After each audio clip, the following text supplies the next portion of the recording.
got to walk at my college graduation. I've never broken the law.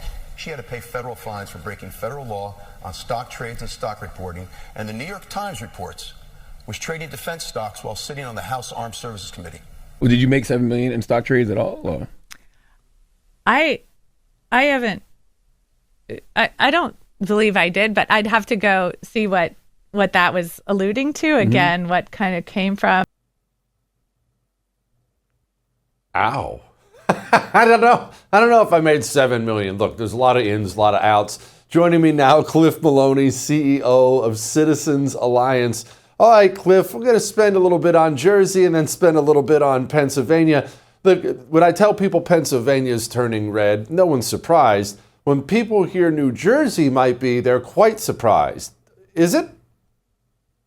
Yeah, look, New Jersey is in play. I didn't think I'd say that a year ago. We've launched this New Jersey Chase program, pretty much taking all the tactics that we learned in 2024 from Pennsylvania and going right over the bridge to be in New Jersey. And look, I got to tell you guys, Jack Ciattarelli, the more time people spend with him, he's very comparable to a likable guy, a decent person, a family man. He's a man's man, right? When you hang out with him, he's a cool dude.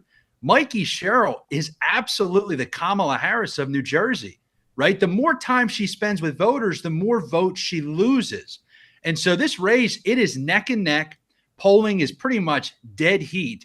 And it's going to come down to two things. Can we compete when it comes to vote by mail? And do we have the turnout that Republicans typically have on Election Day? I'm focused on mail. A lot of people focused on Election Day turnout. But this is a winnable race for Jack Ciattarelli. Okay, so is this one of those cases, Cliff, no matter how the race goes, it's close, that's good. I mean, I want to win. But is this one of those cases where it's kind of a perfect storm in our favor? Their candidate sucks, our candidate's a cool dude, and then, of course, in the future, they'll continue to vote Democrat every single election? Or is the state actually trending in our direction? Yeah, so registrations show that it is trending towards Republican. And the one thing to point out to your listeners, Jesse, look at a lot of the Democrat endorsements. This is why I don't think this is a one-time deal, like you said, right? It's not just some random thing and it'll go back. You have a ton of Democrat mayors, Democrat council members that are coming out and supporting Jack Ciattarelli. And I think the reason for that is because we know politicians only care about three things: getting elected, getting reelected, and getting elected to higher office. And they're looking at the equation and they're realizing that the tide is moving.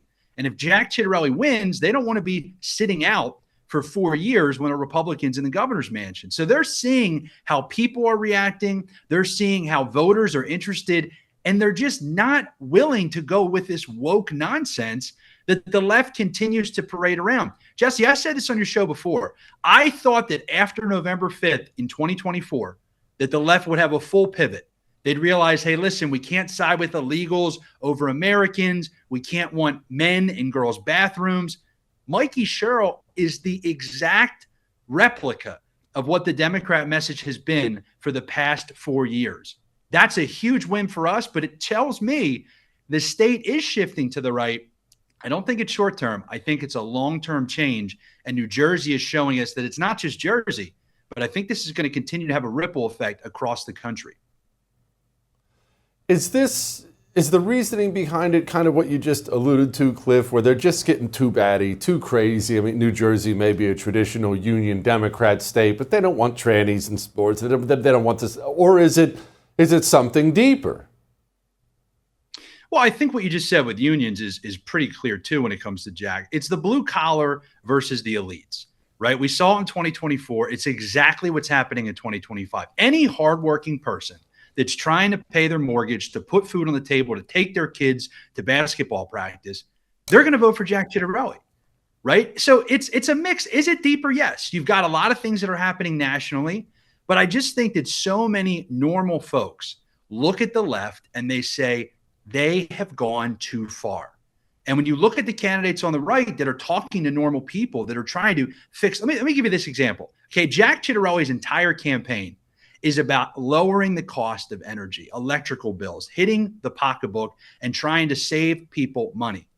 Mikey Sherrill, her whole campaign is just running on this elitist type woke stuff that nobody cares about, these 2080 issues. So yes, there's some topical things at play here, But it is deeper. I think the country is realizing the left is out of control, and this is a referendum on how far left they're going to go. Cliff, let's cross the bridge to Pennsylvania. I know it's not ours yet. I get that. Is it going to be? It will be. And your viewers here, take my pledge that by 2028, Pennsylvania will become the red wall that makes it impossible for Democrats to win a national election again. Look, we're using the playbook that they used. Okay, our PA Chase program that I came on the show and talked about all last year, we didn't leave. We're back in 2025. We're going to be there every single year. This year, knocking 500,000 doors. Next year for the midterms, 750,000 doors. And in 2028, we're going to knock 1 million doors through the Pennsylvania Chase program in Pennsylvania. Now, you might say, Jesse, well, what are you focused on? It doesn't matter. What you're doing is you're developing habit amongst Republican voters that are never going to vote on election day. They're low propensity, unlikely to vote. But if you get them to request a ballot and you get them to send it back, they're developing a habit and understand the process. If you vote this year in 2025, you are absolutely going to vote in the midterms in 2026. And so that's what we're doing. We're following the Dems playbook of getting that habit built. And so every year they understand what they need to do. If I add 1,000 voters in each of our 3 congressional swing districts that vote this year, that didn't vote last year, that's going to flip some of those seats. That's the permanent infrastructure that we need. I like it. How do people get involved in either of these races if they want, Cliff? Should they? They should. Folks can help out. $175 sponsors an entire day of ballot chasing. You can go to pachase.com or njchase.com. On X, @Maloney. Follow all the updates. But Jesse, as always, appreciate you and everything you do for this movement. Oh, man, I appreciate you very much. Thanks for putting in the work. I would thank you for coming to my YouTube channel, but I know how brilliant it is, and I know you love it here. So subscribe and watch. We're going to start really ramping things up and putting some funny stuff, some interesting stuff out there, some collaborations. Either way, my YouTube channel is officially the place to be. So stick around.